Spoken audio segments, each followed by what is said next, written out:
ओम श्रीमन्नारायणे नारायणे नारायणे भजमन नारायणे नारायणे नारायण लक्ष्मी नारायणे नारायणे नारायण श्रीमन्नारायणे नारायणे नारायण प्रेम से वृंदावन विहारी लाल की जय। हरि ओम। अथ श्री कार्तिक मास महात्मंतर्गते द्वितीयोऽध्यायः। श्री ब्रह्मोवाच ततो वै मंदिरं विष्णो समागच्छेत प्रसन्नधीः गन्धपुष्पसुताम्बूलान् गृहीत्वा भक्तितत्परः। ओम। श्री ब्रह्मा जी बोले, तदुपरांत वह भक्त प्रसन्नतापूर्वक गंध पुष्प तांबूल आदि लेकर भक्ति युक्त हो विष्णु मंदिर में जाए, पाद्य आदि अलग अलग उपचारों से देवता का पूजन करके स्तुति करे तथा पुनः नमस्कार करके गीतादि मंगलकृत करे। हे नारद, पूजा के लिए विष्णु की प्रतिमा पत्थर, लकड़ी, लौह निर्मित लेप की बनाई गई, चित्रित बालू की, मनोमय तथा मिट्टी द्वारा निर्मित 8 प्रकार की बताई गई हैं। 8 प्रकार की मूर्तियों की पूजा की जा सकती है। शालिग्राम शिला का पूजन साक्षात कृष्ण का ही पूजन होता है। शालिग्राम में जगत गुरु श्री कृष्ण सदैव निवास करते हैं। शालिग्राम शिला के स्नानीय जल की एक बूंद मात्र का जो भी पान करता है वह सब पापों से छूटकर मुक्ति मार्ग को प्राप्त होता है। शालिग्राम शिला के समक्ष मनुष्य श्राद्ध करते हैं, उनके पितर विष्णुलोक में वास करते हैं, इसमें संदेह नहीं है। मनुष्य ब्रह्महत्यादिक जो भी पाप करता है वे सब शालिग्राम शिला की पूजा से भस्म हो जाते हैं। खंडित, फूटी, भग्न, पार्श्वभाग तोड़ी हुई शालिग्राम शिला का पत्थर दोष देने वाला नहीं होता है। अगर भगवान की मूर्ति टूटी भी हुई शालिग्राम शिला तो वो शुद्ध होती है, पूर्ण होती है। मंत्र, पूजा, विधि, भावना, प्रेम तथा उपचार शालिग्राम शिला के पूजन हेतु इनमें से किसी की भी आवश्यकता नहीं होती है। ब्रह्मचारी हो, गृहस्थ हो, वानप्रस्थ हो तथा यति सन्यासी हो, इन सबको भगवान विष्णु का नैवेद्य प्रसाद खाना चाहिए। इसमें किसी विचार की आवश्यकता नहीं है। जो शालिग्राम शिला चक्र का श्रेष्ठ दान करता है उसे भूमि, पर्वत, वन, कानन आदि के दान के फल प्राप्त होते हैं। जो मनुष्य शालिग्राम शिला का मूल्यांकन करता है, उसे बेचता है, इस हेतु अनुमति देता है कि हाँ बेच दीजिए, और परीक्षा करके अनुमोदन करता है, जांच करता है कि ये शालिग्राम शिला है, ऐसे सब लोग प्रलय काल तक के लिए नरक में जाते हैं। अतः हे तात, शालिग्राम शिला का क्रय विक्रय नहीं करना चाहिए।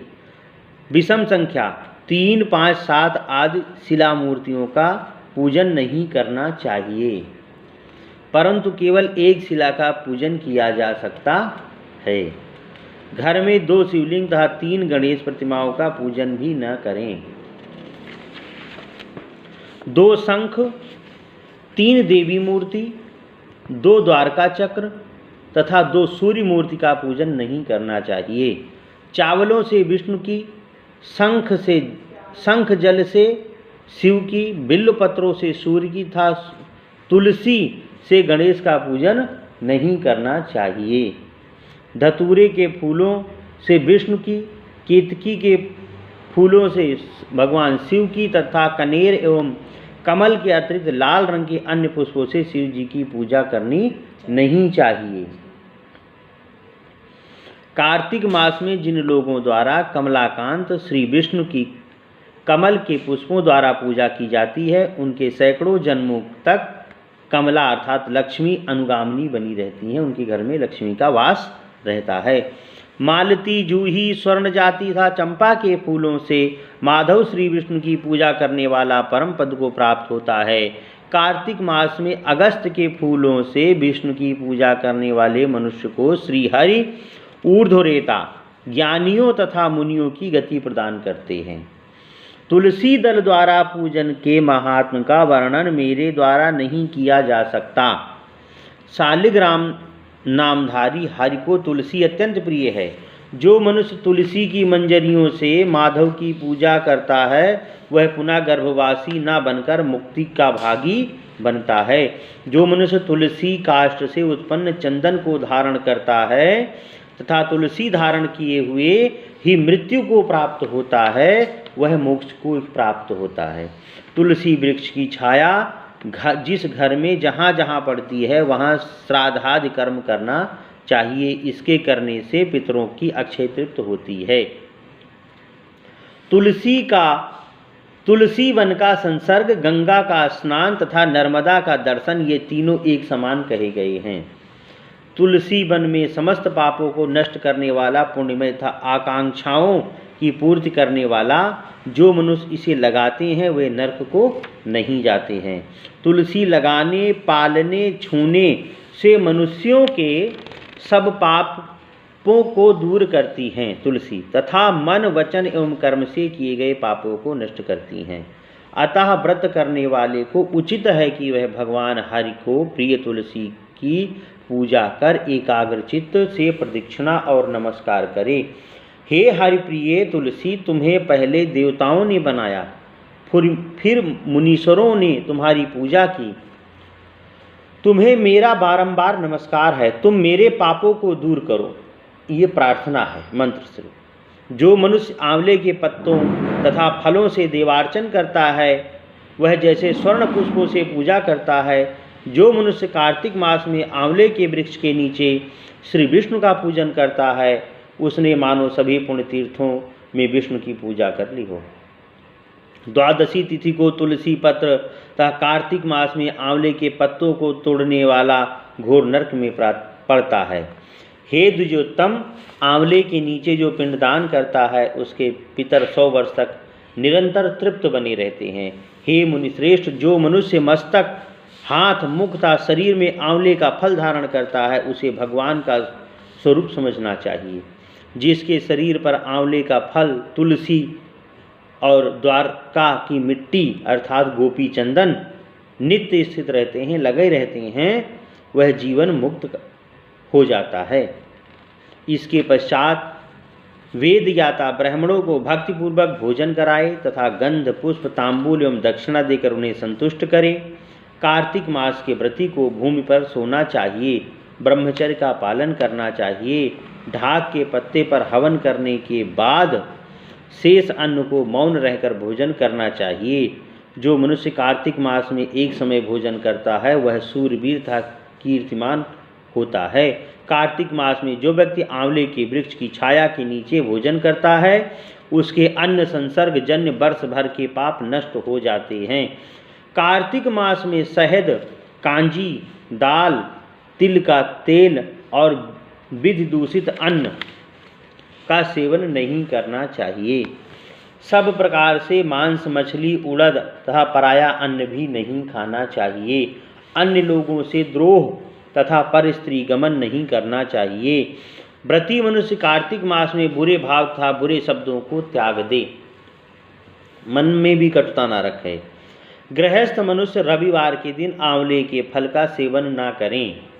प्रति मनुष्य देवता, वेद, ब्राह्मण, गुरु, गौसेवक, स्त्री, राजा तथा महात्मा की निंदा ना करे, किसी की भी निंदा ना करें। प्राणियों के अंग, नींबू, ब्राह्मणों से खरीदे हुए दूध, दही आदि सभी के रस तथा मिट्टी से उत्पन्न नमक ये सब मांस की श्रेणी में आते हैं। अन्नों में मसूर, बासी अन्न एवं गाय, बकरी, भैंस के दूध के अतिरिक्त अन्य सभी दूध मांस ही हैं।